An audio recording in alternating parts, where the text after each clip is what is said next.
Ode 1, Initial Love, from the Early Poems by Ralph Waldo Emerson, narrated by Reade. Venus, when her son was lost, cried him up and down the coast, in hamlets, palaces, and parks, and told the truant by his marks, golden curls and quiver and bow, this befell long ago. Time and tide are strangely changed, men and manners much deranged. None will now find Cupid latent by this foolish antic patent. He came late along the waste, shod like a traveller for haste. With malice dared me to proclaim him, that the maids and boys might name him. Boy no more, he wears all coats, frocks and blouses, capes, capôtes. He bears no bow or quiver or wand, nor chaplet on his head or hand. Leave his weeds and heed his eyes, all the rest he can disguise. In the pit of his eyes a spark would bring back day, if it were dark. And if I tell you all my thought, though I comprehend it not, in those unfathomable orbs every function he absorbs. He doth eat and drink and fish and shoot, and write and reason and compute, and ride and run and have and hold, and whine and flatter and regret, and kiss and couple and beget, by those roving eyeballs bold. Undaunted are they courageous, right Cossacks in their forages. Fleeter they than any creature, they are his steeds and not his feature. Inquisitive and fierce and fasting, restless, predatory, hasting. And they pounce on other eyes as lions on their prey, and round their circles is writ, plainer than the day. Underneath, within, above, love, love, love, love. He lives in his eyes, they doth digest and work and spin, and buy and sell and lose and win. He rolls them with delighted motion, joy tides swell the mimic ocean. Yet holds he them with tortoise train, that they may seize and entertain the glance that to their glance opposes, like fiery honey sucked from roses. He palmistry can understand, imbibing virtue by his hand as if it were a living root. The pulse of hands will make him mute. With all his force he gathers balms into those wise, thrilling palms. Cupid is a casuist, a mystic, and a cabbalist. Can you lurking thought surprise and interpret your device? Mainly versed in occult science, in magic, and in clairvoyance. Oft he keeps his fine ears trained and reason on her tiptoe pained, for airy intelligence and for strange coincidence.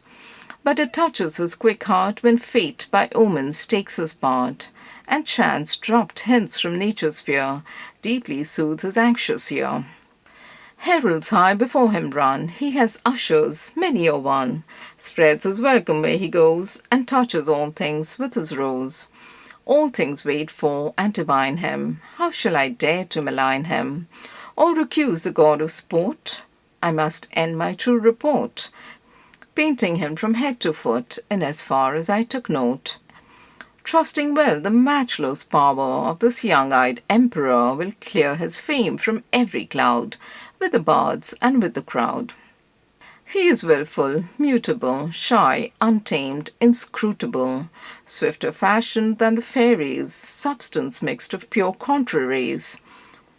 His vice, some elder virtue's token, and his good is evil spoken. Failing sometimes of his own, he is headstrong and alone. He affects the wood and wild, like a flower-hunting child. Buries himself in summer waves, in trees with beasts, in mines and caves. Loves nature like a horned cow, bird or deer or caribou. Shun him, nymphs, on the fleet horses. He has a total world of wit. Oh, how wise are his discourses! But he is the arch-hypocrite, and through all science and all art, seeks alone his counterpart. He is a pundit of the East, he is an ogre and a priest, and his soul will melt in prayer, but word and wisdom are a snare. Corrupted by the present toy, he follows joy, and only joy. There is no mask but he will wear, he invented oaths to swear. He paints, he carves, he chants, he prays, and holds all stars in his embrace, godlike, but 'tis for his fine pelf, the social quintessence of self. Well, said I, he is hypocrite, and folly the end of his subtle wit. He takes a sovereign privilege not allowed to any leash, for he does go beyond all law, and right into himself does draw. For he is sovereignly allied.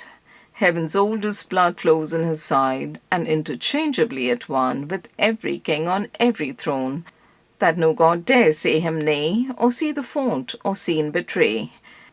He has the muses by the heart, and the Parsi all are of his part.